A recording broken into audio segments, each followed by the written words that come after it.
There we go. Hi everybody, it's Jenn from McCreath. Today is October 5th, 2015, and I'm just going to move the light over a bit because it's a little... How's that? Beautiful. So I see Newfoundland Premier Paul Davis sent a letter to Stephen Harper, Justin Ttudeau, Elizabeth May, Thomas Mulcair, but he did not send one to Gilles Duceppe, and he did not send one to Jean-Francois Fortin. Mr. Davis, there are 6 parties who have seats in the House, and you said you were going to write all the leaders. Well, you missed 2. But don't worry, I'm here. I'll pick up where you've kind of slacked off here. So you want answers from those 4 parties about what they're going to do to some of your Newfoundland issues. Well, how about I answer, since our party's also running a candidate in Newfoundland and Labrador. Of course, that would be me, Jennifer McCreath, running for Strength and Democracy in the riding of Avalon, which you can vote for me October 19th if you're so inclined, Avalon. So let's see what the Premier's up to here. Dear Prime Minister Harper, he has published these online, so I'm not giving away any secrets here. Newfoundlanders and Labradorians benefit from strong and collaborative federal government works together with our government to support a path towards continued growth and prosperity. I agree. The problem is Harper and Davis have not been able to work together. Nor did Danny Williams and Harper, if I recall correctly. So elect Jennifer McCreath, and I will do my best to use my amazing experience in negotiation, change management, and consensus building. I will bring people to the table and actually get people talking to each other and working to solve common problems rather than just bickering, yelling at each other in the press. I see Danny Williams interviewing CBC, talking about Harper. Where's Davis? He should be telling Williams to simmer down, in my opinion. Alright, well, let's get on to the issues. The Fisheries Investment Fund. This is Paul Davis's words now. During the negotiation of the Canadian-European Union Comprehensive and Economic Trade Agreement, known as CETA, government negotiated an agreement, Newfoundland with Canada, to create a $400 million cost-shared fisheries investment fund, which was used for industrial development and renewal. This is the agreement where Davis thought there was an agreement and Harper said it was on the table, but it was not signed. Would a new government led by you honor the agreement of the Fisheries Investment Fund as negotiated between Canada, Newfoundland, and Labrador in the spring of 2013 without having to demonstrate loss? First of all, I have problems with this agreement in principle. This agreement proposes to change the rules, the laws that say that fish caught in or around Newfoundland must be processed in or around Newfoundland. Basically what they want to do is ship raw materials to the other side of the world. Well, what happens when you don't process fish in Newfoundland? People who process fish in Newfoundland lose their jobs. And you know what? I don't think that's good news. Now, maybe there are at least some jobs. I've heard the other side of the story. Jobs can be saved just by catching the fish and putting them in a box and shipping them off to Europe or China or wherever the heck they're going to go. At least that saves some jobs, otherwise there would be no jobs. Well, I want to hear from the people who process fish. In fact, I've gone down into different parts of the riding and talked to people, and I'm hearing some concerns about this. People who make a living processing fish don't want to lose their fish processing jobs to fish processors halfway around the world. So Davis, I think you got to revisit this entire thing. Now I get it. Maybe people halfway around the world don't want to buy processed fish from Newfoundland. Maybe they want to buy unprocessed fish. Bottom line is, I'm not seeing any signature. Agreements need to be signed, and that's my understanding, that this is not an actual agreement, this is just a discussion.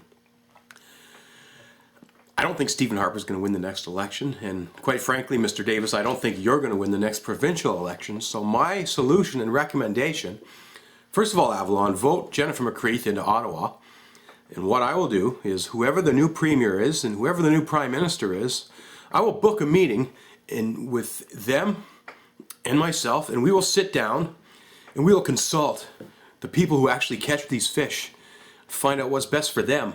people who live in Avalon, Newfoundland, and we will do what's best for them. So there's my answer to question 1. Enhanced search and rescue, SAR, and commitment to marine safety. What is your plan to permanently improve SAR response times and enhance SAR capacity in Newfoundland and Labrador? Will you commit to undertaking a comprehensive review of marine safety? Well, we've already seen Stephen Harper's government gut this program. They've taken away and closed down SAR operations in Newfoundland and Labrador, and my understanding is they've moved them all to Nova Scotia. I don't think that's good for business. If you're going to provide timely search and rescue services, you need to be able to have a home base that's within the vicinity of where these search and rescue missions will take place. So how would I improve it? I would push Harper, Ttudeau, Mulcair, or whoever is the next government to reinstate the operations in Newfoundland and in Labrador. And yes, I will undertake a comprehensive review, or I will at least push for one.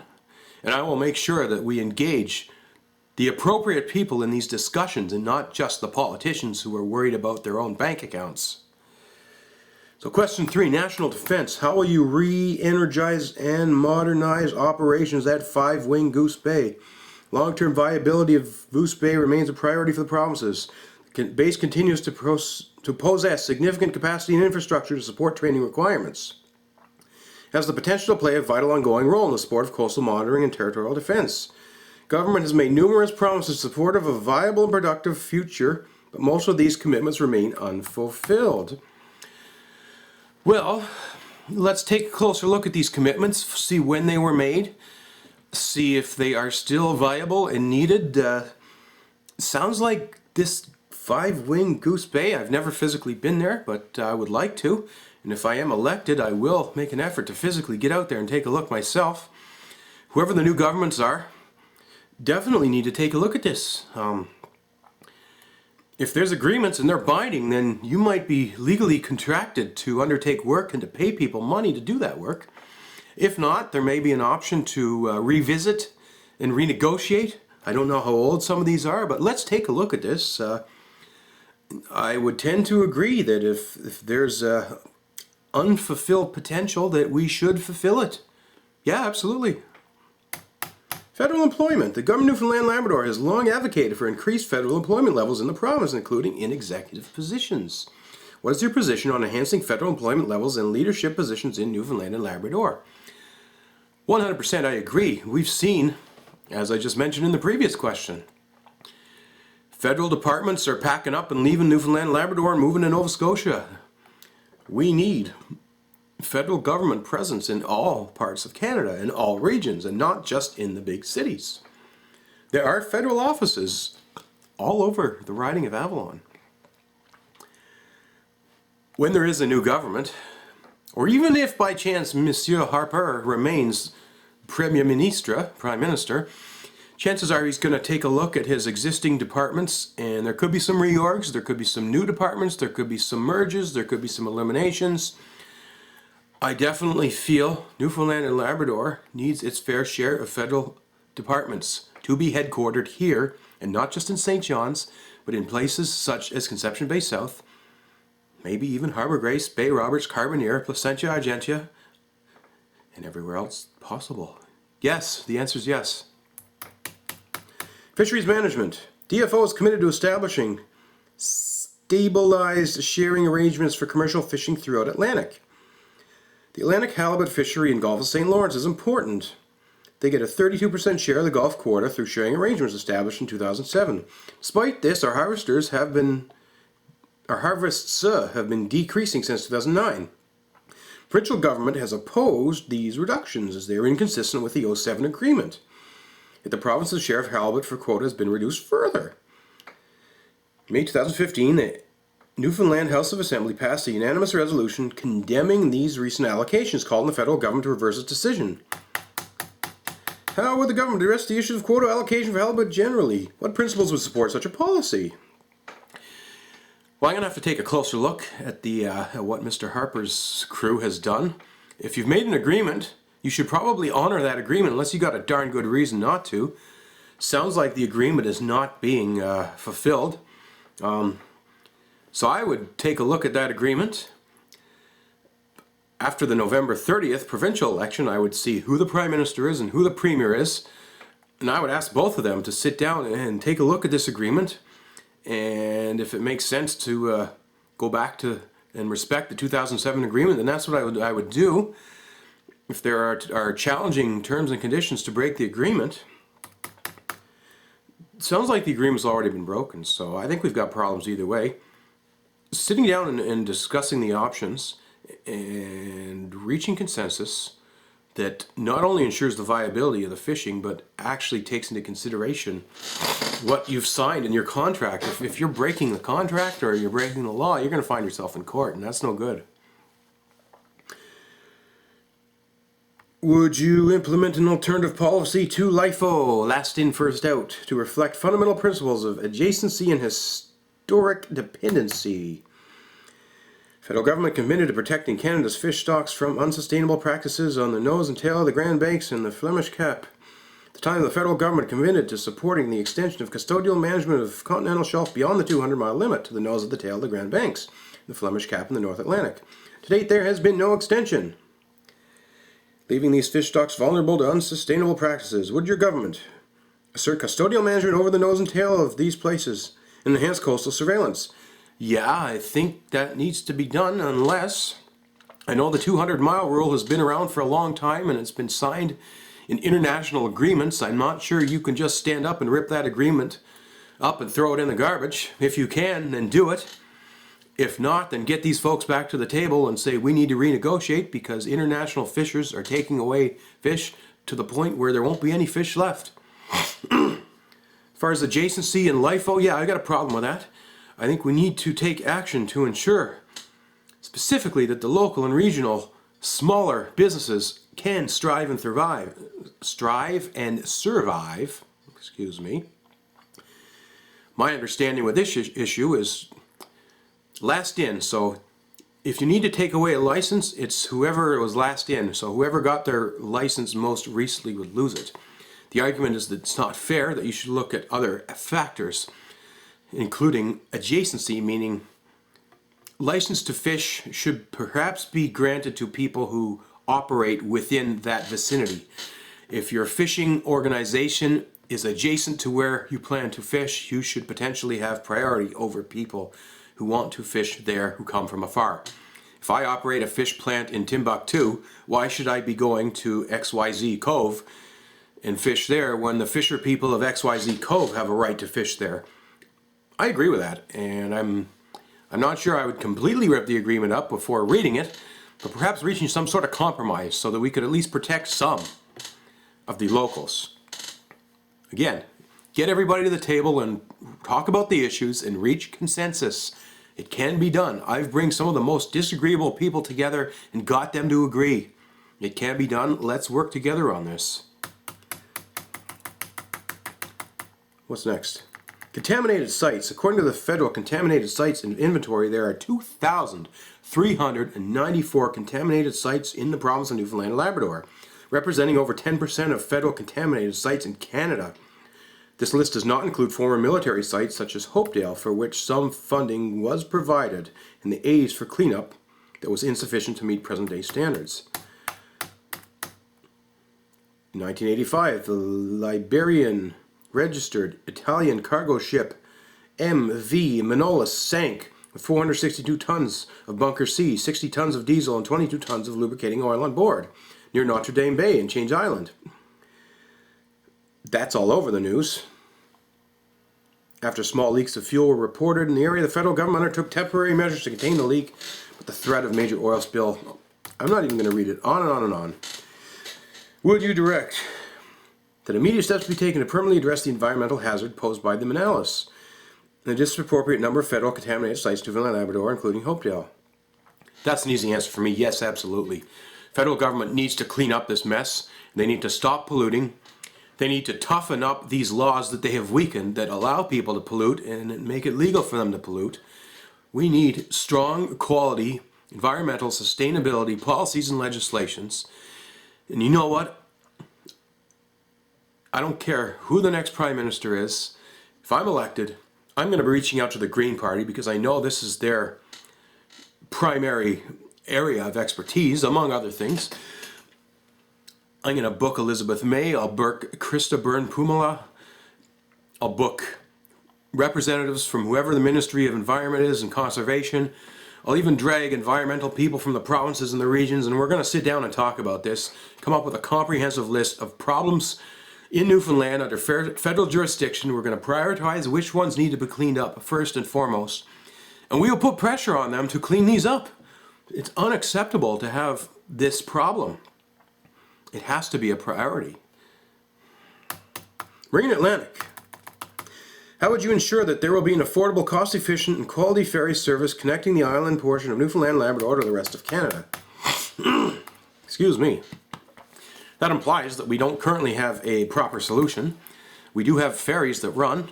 My understanding is that the ferries have maintenance issues, and there's also some issues with regards to weather.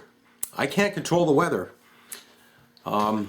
Ice. I know that ferries have been stuck in ice. Maybe we need more ice breakers. Maybe we need to build stronger boats that can survive rougher seas. What is Davis's specific issue here?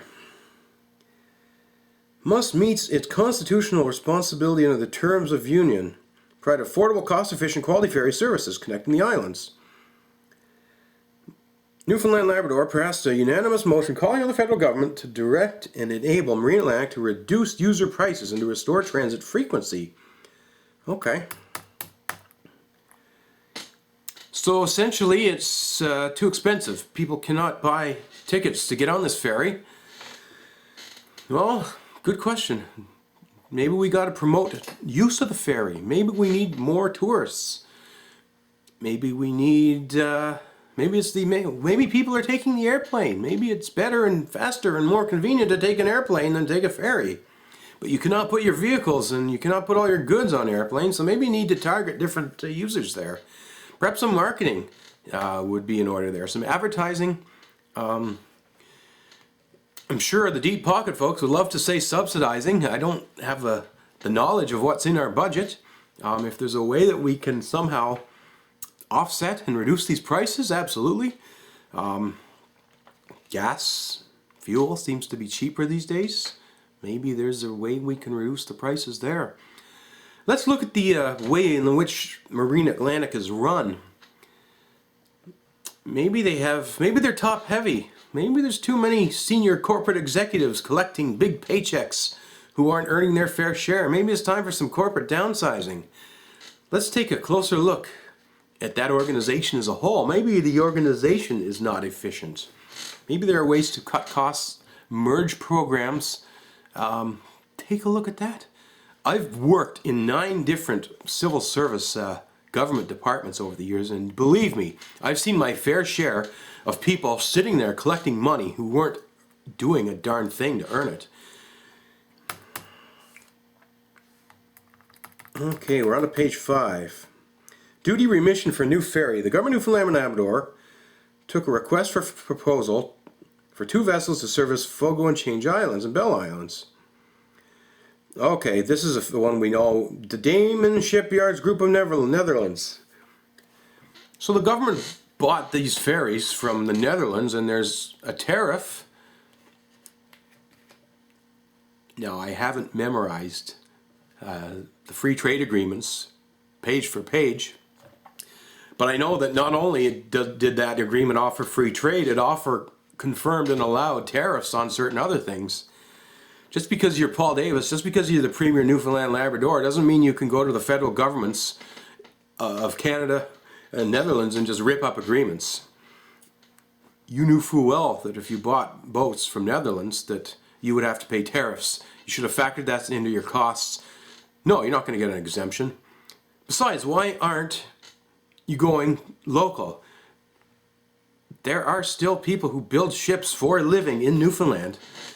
Maybe those people should be given a crack at these contracts. Maybe that's why we don't put tariffs if Newfoundland were to buy boats from Newfoundland boat makers. Maybe you should have thought of that, Davis. Jeez.